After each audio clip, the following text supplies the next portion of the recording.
Yun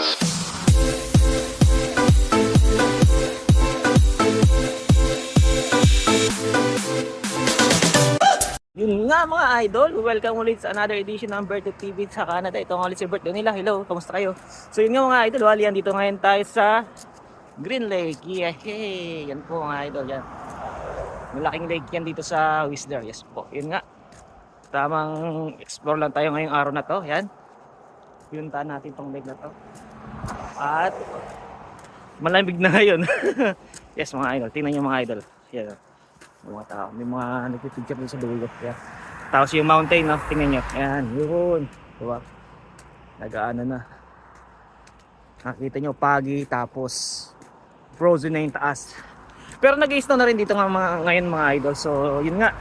Samahan nyo ako at puntahan natin yung pinakadulo dito. Yung pinaka, tawag ito, yung pinaka-spot ba? Location na. Kung saan maganda mag-video at mag-picture-picture sa. Kaya, samahan nyo ako mga idol. Wala tayong may makikita dito mga trail, basta isang lake lang na mapakalaki, yun lang.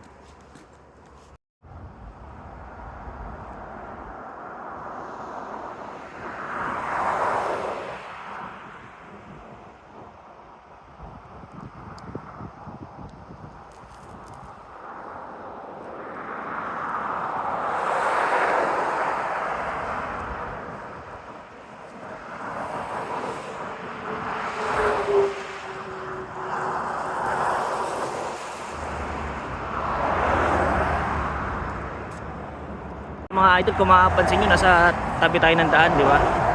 Yan, tapos may mga barrier, kaya safe tayo dito. Kaya di tayo mangangamba kahit nagbibideo tayo, naglalakad na masagasaan. Kasi may pagitan tayo, yan o. Mountain. Yan, yun po, dulo. Sa punta natin yung pinakadulo mga idol. So yun nga mga idol, nandito na tayo sa pinaka spot. Yan, nakikita nyo, yan, napakalawak. Yan, yung Bali Mountain, taas medyo snow na siya. Ayan. Tapos pagi pa mga idol yan. Bundok yan ay mga idol. Yan. Pagi na siya ngayon. At apakalamig na ngayon mga idol. Tingnan niyo yung labi ko. Yan. Ito pa. Yan. Malaki yung Green Lake ngayon mga idol. Yan. Yung tapos Lost Lake pinakamaliit. Tapos dito kami banda sa Maynita Lake yan. Tapos ito Alta Lake, na-explore ko na yan. Yan. Kaya halos lahat ng lake na-explore na.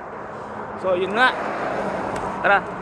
Ito naman tayo sa ibang spot mga idol. Yan lang makikita nyo. Yan lang po. Yan. Tapos bababa tayo ng Bagya. Meron pala ditong babaan.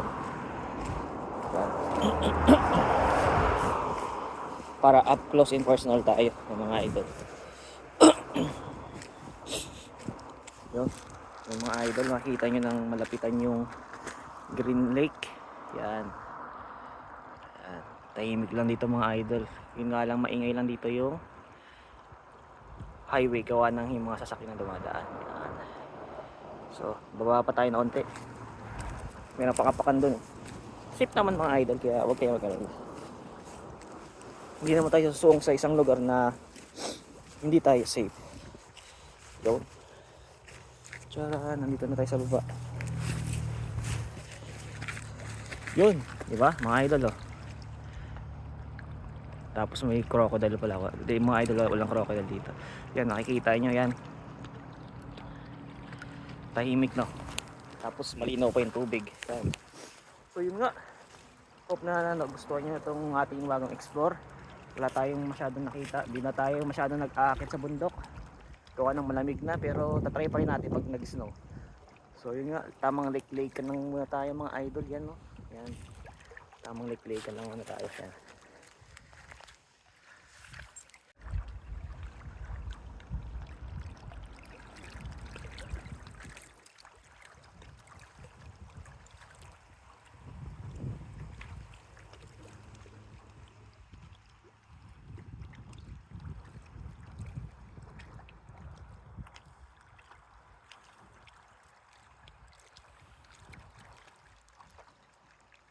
Idol yung sabi ko, tingnan natin, puntahan natin yan.